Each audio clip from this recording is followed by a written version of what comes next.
Dulu sebelum bekerja, selama kuliah di UB, aktivitasnya ngapain aja? Waduh, kuliah 6 tahun, itu sudah kena warning sama jurusan kalau tahun depan nggak lulus, DO. Waduh.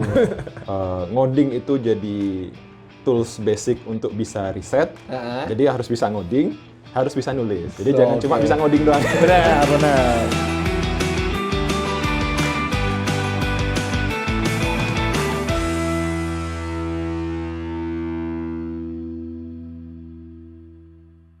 Halo rekan karir, kita ketemu lagi di podcast Sudut Pandang episode ketiga. Pada episode kali ini kita kedatangan tamu salah seorang kakak alumni gitu ya, yang sudah malang melintang di dunia persilatan. Wah, kakak alumni ini saat ini udah memiliki track record yang sangat luar biasa yang akan kita gali dan kita ulik pada hari ini.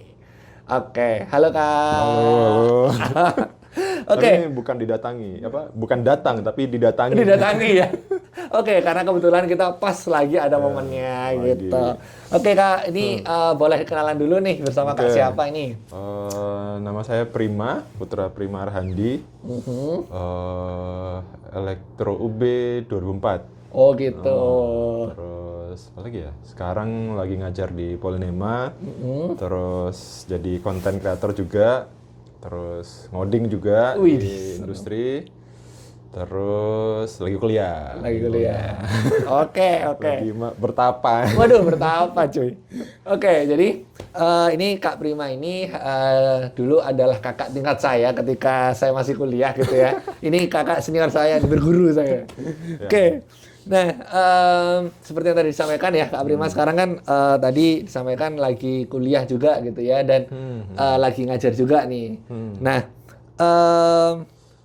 dulu sebelum bekerja, boleh diceritain nggak selama kuliah di UB, aktivitasnya ngapain aja gitu? Waduh. Aktivitas, ya kuliahnya lumayan lama ya, lama. Lama banget.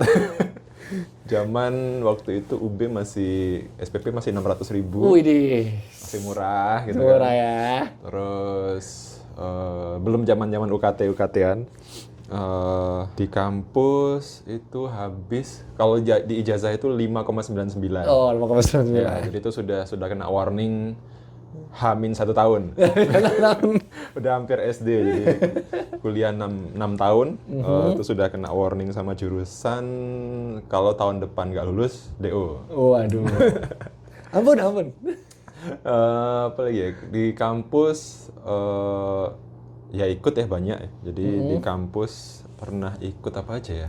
Hampir semua ikut kecuali BEM dan Dewan Teknik. Jadi saya ikut di elektro waktu itu, di awal itu Al-Hadid, Forsitek, terus Risti, terus di lab yang lama sih, di lab lama banget di lab. Jadi karena lab waktu itu bisa diakses 24 jam ya, jadi di 3 tahun terakhir itu kayaknya udah jarang di kos. Jadi Gitu. sudah lebih sering di kampus daripada di kos. Jadi ya zaman nom-noman ya. Ketika masih remaja Masih ya, Kak, ya? remaja. Jadi ya, tapi ya banyak dotanya juga sih. Oh gitu ya. Banyak nge-game-nya juga, banyak main sama temen-temen. Jadi yes, Oke. Nah, dulu tuh kalau boleh kita flashback gitu ya. Jadi dulu ketika saya masih kuliah nih, dulu saya di asisteni praktikum gitu ya. Ketika dulu praktikum tuh yang membantu, yang nilai dan sebagainya nih, salah satunya Kak Prima gitu. Dan dulu saya belajar pemrograman itu juga diajarin oleh Kak Prima dan Waduh, teman-teman. enggak juga. Ini keren pokoknya mah. Oke. Banyak yang ngajarin. Banyak ya. Oke. Nah, Kak, tadi kan diceritain kalau banyak agenda kegiatan gitu ya selama kuliah gitu kan, hampir semua kegiatan diikutin gitu. Nah, menurut pengalamannya Kak Prima nih gitu ya. Semua pengalaman itu bermanfaat nggak sih buat karirnya Kak Prima setelah lulus? Kak tadi diceritain udah ngajar, terus jadi content creator dan sebagainya, tuh kira-kira gimana? Manfaatnya ya. Jadi kalau kuliahnya kan ya gitu ya, kita kuliah rutinitas gitu kan. Kalau kuliah doang kayaknya gak begitu menyenangkan juga, karena apa ya, kuliah dapat nilai oke gitu kan, tapi kan ngopreknya, mainnya setelah jam kuliah sebenarnya. Jadi ketika di jam kuliah itu ya kita terima basic knowledge, habis gitu ngopreknya di mana biar paham ya setelah kuliah. Jadi misalnya kuliahnya 9 to 5 gitu kan, oke. Tapi yang bikin, menurut saya sih, menurut ini opini ya, yang bikin kita punya value dan bisa punya skill itu apa yang kita lakukan dari 5 to 9, bukan 9 to 5-nya. Oh, oke. Jadi dosen ngasih nih, dosen ngasih kan nggak mungkin kan ngasih semua gitu kan, ngasih basic knowledge doang biasanya kan. Terus kalau dosen ngajar juga, karena saya ngajar juga, dosen ngajar juga mahasiswanya banyak gitu kan, nggak bisa banyak gitu kan. Akhirnya yang menambah ya, menambah skill itu ketika di 5 to 9-nya. Jadi malamnya sampai pagi kita ngapain, walaupun ya zaman itu ya banyak dotanya daripada banyak ngopreknya gitu ya. Sama teman-teman satu lab. Tapi kalau di kampus kan banyak ya wadah-wadah untuk join main gitu ya. Waktu itu di Al-Hadid belajar ngaji gitu kan. Nggak bisa ngaji, diajarin ngaji. Diajarin jadi manusia baik-baik. Terus di Risti belajar ngoding. Terus di lab lebih dalam lagi. Jadi apa ya? Banyaknya ngopreknya itu di jam setelah kampus sih. Oke. Kalau di kampus ya kita dikasih knowledge, oke, kita dapat ilmu basic, implementasinya, mainnya, projectnya di mana ya di luar kampus, after campus hours-nya itu sih yang penting. Oke. Dan itu kalau menurut Kak Prima nih, sepengalaman sekarang gitu ya, itu berguna banget nggak sih buat dunia kerja gitu? Kalau kerja kan dimensinya beda ya. Kalau cuma sekedar ngoding kan ngoding aja, tapi di kerjaan kan nggak cuma ngoding, ketemu orang, ngobrol sama orang, nge-improve tim, mastiin tim jalannya bener, terus mastiin ada acara nih, timnya jalannya bener nggak, acaranya beres nggak, laporannya bisa nggak gitu kan. Nah itu tuh dapetnya after hours sih, bukan di jam kampus ya. Itu tadi balik lagi ya, kita dikasih basic knowledge, ya dimanfaatin sih. Jadi saya memaksimalkan fitur kampus. Jadi dengan 600.000 satu semester, internet 24 jam ya kan, tidur di kampus gitu. Sebenarnya bisa aja sih dulu tuh nggak usah ngekos gitu. Karena 24 jam ya? Iya, karena 24 jam. Kebetulan dapat join di labnya dipakai buat anak-anak tim robot juga. Jadi bisa lah gitu 24 jam kita di lab itu. Cuma ya hidup di lab. Hidup di lab.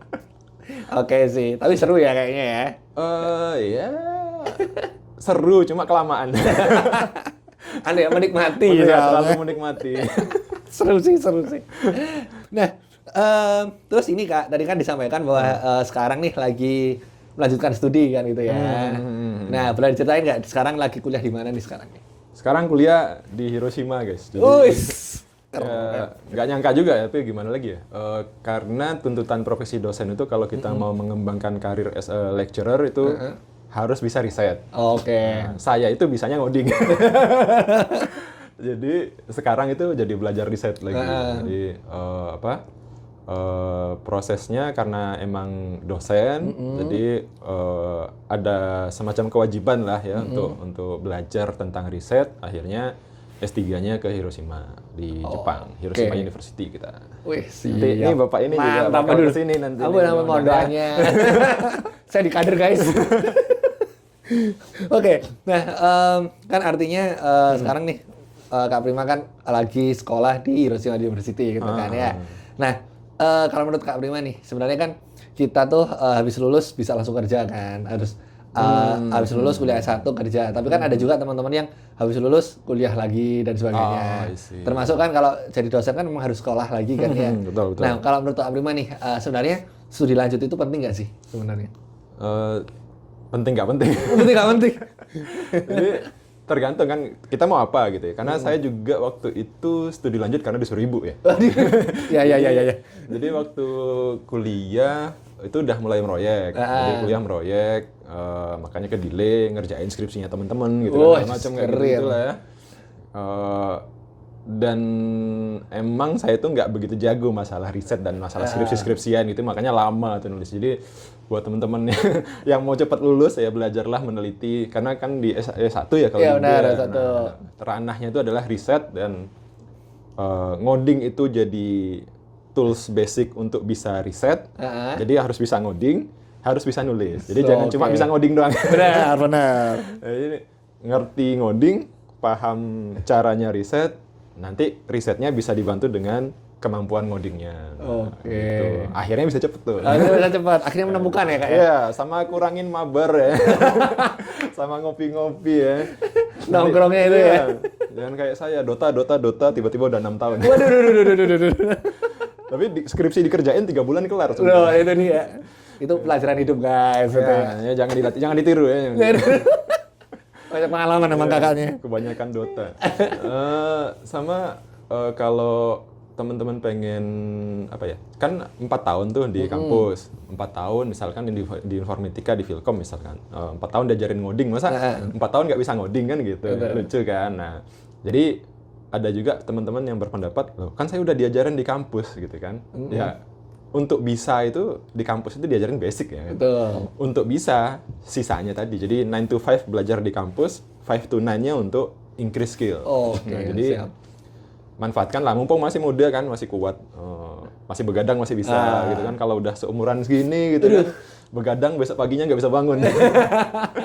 Nah itu, jadi kalau petnya misalkan pengen di dunia perkodingan ya atau dunia industri, oke, gas aja gitu. Tapi dimulai dari kuliah. Jadi kalau bisa kompeten di ngodingnya, kemudian ketika kuliah coba aja ngambil internship, ngambil project, ngambil internship, project, bikin project open source gitu kan, itu bisa. Nah, itu kalau mau berkarir di industri.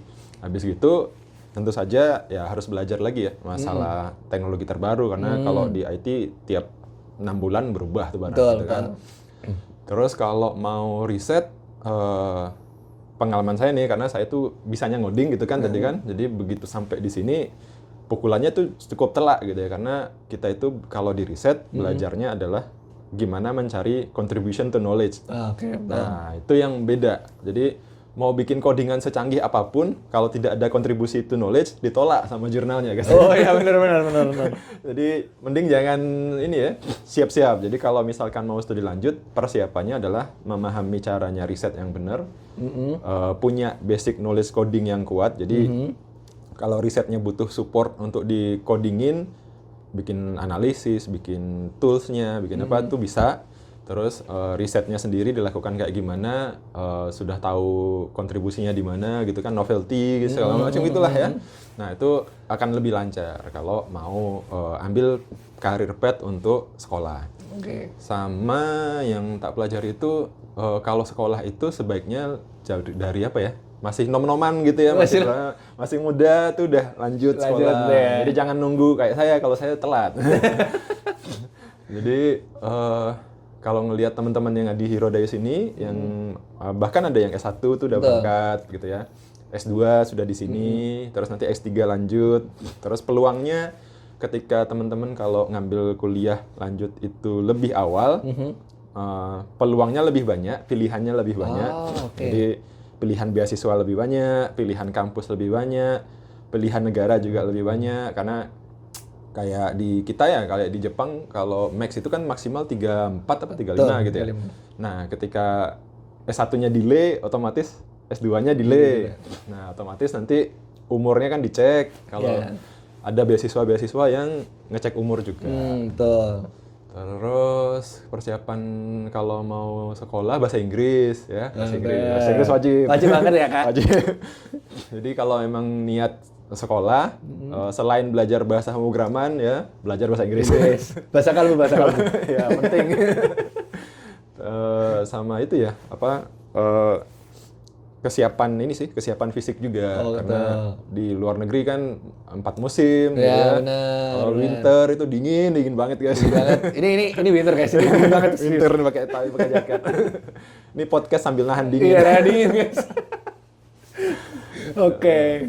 Seru ya Ya sebenarnya. seru-seru. Jadi kalau di luar negeri teman-teman bisa punya peluang yang lebih banyak mungkin ya. Apalagi kalau ke luar negerinya pakai beasiswa dari luar negerinya juga. Oh, Nah, betul. itu biasanya nanti ditawarin untuk lanjut. Kalau perform ya, kalau perform bisa ditawarin lanjut di luar negeri. Oke, keren banget. Nah, kan artinya tadi pengalaman kuliah ini kan seru ya kalau di luar negeri. Nah, sekarang nih menjadi seorang diaspora gitu ya. Waduh, Wes. diaspora belum. Diaspora loh. Baru setahun. Orang Indonesia yang beraktivitas di luar negeri. Nah, kalau menurut Kak Prima nih, apa sih suka dukanya beraktivitas di luar negeri gitu? Tantangan terbesarnya apa sebenarnya? Tantangan? Kayaknya Indonesia itu sudah tempat untuk hidup yang tantangannya paling berat ya guys ya. Oh gitu. Berat loh.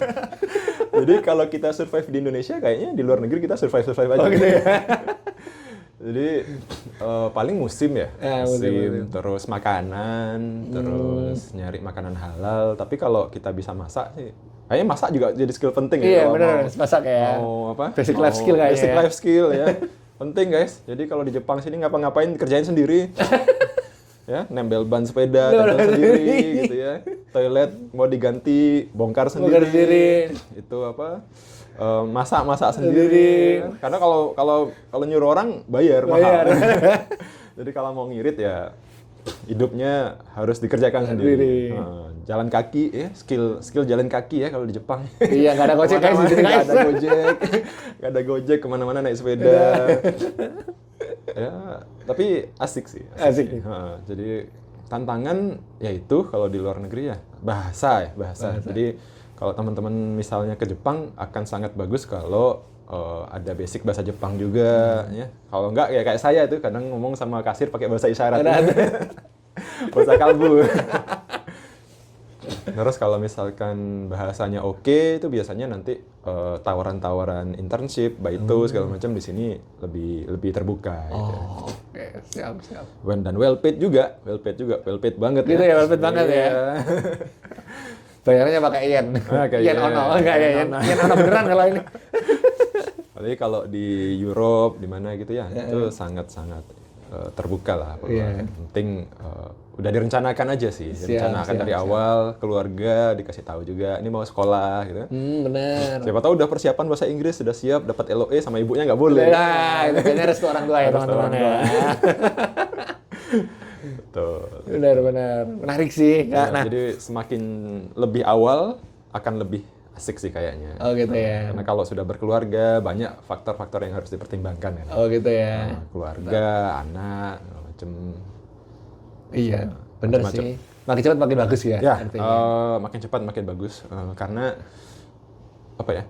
Kalaupun opsi untuk bekerja di Indonesia tidak ada, tapi karena umur masih oke gitu kan, di luar negeri masih bisa lanjut. Nah, Gitu. itu. Itu dia penting tuh. Nyolong start. Nyolong start. Nah, ini nyambung nih kayaknya nih. Jadi kan akhir-akhir ini kan rame nih fenomena-fenomena di Indo kan, di Indonesia lagi rame. Banyak teman-teman, banyak orang-orang yang pengen berkarir di luar negeri gitu ya. Hashtag kabur aja dulu. Kabur aja dulu. Nah, gitu kan. Nah, kalau menurut Kak Prima nih, fenomena ini gimana? Kira-kira sebenarnya kalau kita keluar dari Indonesia terus berkarir di luar negeri itu bisa nggak sih tiba-tiba kita keluar terus apa kayak gitu? Kalau menurut Kak Prima apa sih pesan-pesannya buat teman-teman yang memang pengen beraktivitas di luar negeri? Gitu? Ya, itu ini pinggir jurang ya. Loh kan ini kita diskusi. Salah jawab nanti beasiswa saya dipedot. Waduh. Nggak gini sih. As long as apa aja. Di luar negeri oke gitu kan. Apakah kemudian kita tidak nasionalis? Kayaknya juga enggak gitu kan. Pak Hatta juga dulu, Muhammad Hatta kan dulu juga kuliah ke luar negeri dulu kan. Terus balik jadi wakil presiden gitu kan. Kayaknya nggak ada salahnya gitu kan. Bahkan presiden kita sekarang aja kan juga sempat berkuliah di luar negeri juga. Betul. Pak Prabowo juga sampai di luar negeri juga. Jadi nggak ada masalah sih menurut saya untuk terhadap nasionalismenya itu kayaknya korelasinya nggak ada gitu ya. Apakah kemudian yang di dalam negeri yang kemudian nggak ngapa-ngapain gitu kan, apakah dia nasionalis gitu kan? Iya. Kan nggak juga. Benar. Tapi mau di dalam mau di luar, nasionalisme itu ya ada di hati, bukan di ini ya, bukan Garuda di dadaku, guys. Iya, Garuda di dadaku. Walaupun nanti pas lawan Jepang saya support iya. Jepang. Waduh, gimana sih kan? Jadi kalau mau ke luar negeri ya asalkan, jadi juga ada juga kan yang kejadian yang malu-maluin kita ketika ada orang Indonesia ke Jepang, ada bunga sakura digini-giniin gitu kan. Oh iya juga. Itu kan juga malu-maluin juga, ngapain gitu kan. Jadi ya prepare dulu, paling nggak ada skill, ada kemampuan basic life skill-nya lah tadi ya, kayak masak apa segala macam. Terus apa ya? Hard skill-nya juga, soft skill-nya juga, karena kalaupun kita berangkat ke sini, kita itu jadi representasi orang Indonesia di luar negeri. Kalau kelakuan kita jelek, nanti satu negara dianggap jelek. Oh benar juga, benar. Nah, itu juga harus di-prepare bahasa gitu ya. Saya belum bisa Nihongo, jadi agak susah di sini. Ya, gue wakarimasen ya, Pak. Wakarimasen. Kalau diajarin sama teman saya Nihongo tabemasen gitu. Nggak bisa makan Jepang gitu. Nah, selain bahasa, kesiapan fisik juga ya, karena winter itu dingin banget, summer panas banget gitu ya. Jadi harus siap. Terus ya nggak ada masalah sih kayaknya kalau kita mau ke Jepang juga, atau ke luar negeri, ke Australia, kemana, banyak kan. Jadi sebelum tagar itu viral, itu sudah banyak orang Indonesia yang di Jepang, sudah banyak orang Indonesia yang di Australia gitu kan, sudah banyak orang Indonesia yang di Taiwan juga, tuh banyak, di Eropa juga banyak gitu kan. Kalau kemudian tagar itu muncul dan bisa lebih banyak lagi ya nggak apa-apa juga. Menguasai dunia kita kayak. Menguasai dunia gitu. Jadi nggak masalah. Benar. Semakin banyak orang Indonesia di sini kan semakin asik juga. Asik ya. Masa cuma beberapa aja di sini kan sepi. Sepi, benar. Jadi kita bisa futsal bareng. Woi, benar. Bakar-bakar bareng. Bakar-bakar bareng di sini gitu. Jadi kalau kabur aja dulunya jadi masalah, sebenarnya dari dulu kita juga udah banyak yang kabur aja dulu. Cuma sekarang aja karena sosial media ya jadi rame. Cuma ya proper lah caranya gitu kan. Masalah nasionalisme tetap ada. Jadi walaupun timnas kalah sama Jepang ya tetap aja kita dukung ya kan. Iya benar. Kalau perlu dikritik ya dikritik. Wajar lah kayak. Wajar. Gitu. Oke, seru sih sebenarnya. Tapi benar sih yang disampaikan oleh Kak Bima tadi ya. Sebenarnya kalau kita ngomongin nasionalisme, siapapun dari kita pasti nasionalisme gitu. Kita pasti nasionalis. Dan percaya atau enggak, kalau kalian di luar negeri pengen tahu magisnya lagu Indonesia Raya itu pergi ke luar negeri deh. Ya, itu. Terus upacara di sini. Upacara di sini ya. Rasanya kayak punya hati guys. Itu beda. Beda banget. Jadi kalau pengen rasakan lah langsung Iya, dapat. langsung. Oke, gitu. Nah, terus ini Kak, ini yang terakhir sih. Jadi kan podcast ini itu tujuannya adalah untuk ini ya, ngasih sudut pandang yang berbeda dari berbagai elemen di Brawijaya, mulai dari mahasiswa, alumni, dosen ataupun rekan-rekan yang lain. Nah, dan di akhir sesi ini pasti kami akan minta satu kata atau dua kata gitu. Satu pesan gitu ya. Buat adik-adik mahasiswa yang lagi kuliah ataupun alumni-alumni yang baru lulus nih. Nah, kayak gitu. Kata-kata hari ini Kak, gimana Kak? Waduh. Berat nih. Ya, kalau bisa apa ya? Jadi alumni yang akuntabel, transparan, kompeten dan bebas dari konflik of interest. Siap. Penting sekali. Gitu ya, kayak konflik of interest. Jadi yang membuat Indonesia agak kacau kan korupsinya. Wah, bener. Nah, Ampun. itu adalah nilai-nilai anti korupsi guys. Iya, benar. Siapa ya? Tapi ya terserah ya. Boleh boleh setuju, boleh enggak. Yang penting tetap satu negara, satu bangsa. Oh, ya kan? benar. Indonesia kita. Iya, siap. Mau di dalam, mau di luar gitu kan. Mau pilihan politiknya A, mau pilihan politiknya B ya, tetap kita saudara guys. Santai aja. Oh ya, sedap. Iya kan. Walaupun dulu nih di ospek gitu kan diteriak-teriakin ya kan. Kakak senior guys, takut guys. Itu salah satu penyesalan juga gitu. Ngapain ya ada orang diteriak-teriakin ya. Jadi ya kalau bisa juga dimanfaatkan waktunya baik-baik karena sekarang kuliah mahal ya kan. Kuliah mahal, waktunya dikit, saingannya makin banyak, ya kan? Kalau tidak bisa bersaing di Indonesia ya kita bersaing di internasional saja. Oh gitu kan. siap. Kalau di internasional masih kurang, kita di galaksi lain. Iya, ya. kita pindah universe. Pindah universe. Lagi musim multiverse guys. Oke Kak, gitu aja sih. Jadi terima kasih banyak udah mau hadir di podcast kita. Ya, thank you juga sudah datang jauh-jauh Widih. ya kan, dari Indonesia ke sini. Terbang susu coba. Ya, kemudian memilih saya karena banyak lagi alumni yang lain yang jauh Tapi lebih kan jago ya kan. yang paling istimewa enggak sih? Paling mudah dihubungi sebenarnya. Jadi banyak kok teman-teman alumni UB yang lain ya yang juga memotivasi saya untuk segera kuliah. Itu Betul, banyak. betul. Jadi teman-teman kalau mau nyari inspirasi nggak usah jauh-jauh, dosennya itu teman-teman saya tuh semua jago-jago semua. Mantap. Oke Kak, kalau gitu terima kasih banyak sekali lagi. thank you. Semoga sukses studinya di sini. Siap. Amin. Jaga kesehatan, semuanya sehat-sehat gitu ya Kak ya. Semoga segera menyusul. Oke, amin. Terima kasih banyak. Ini calon ya kan. Amin. Calon our member. Member kader temenan, beneran nih. Oke, kalau gitu Kak. Terima kasih banyak teman-teman udah nonton Thank you, guys. podcast kali ini. Terima kasih buat Kak Prima udah Oke. mau sharing sama kita gitu ya. Siap. Dan bagaimanapun kita tetap anak UB gitu ya. Ya. Oke, kita satu Brawijaya dan terima kasih buat teman-teman semuanya. Sampai ketemu lagi di podcast Sudut Pandang episode selanjutnya. Oke, see you guys. Oke, gini dulu Kak. Oh gini, oh Oke. gimana?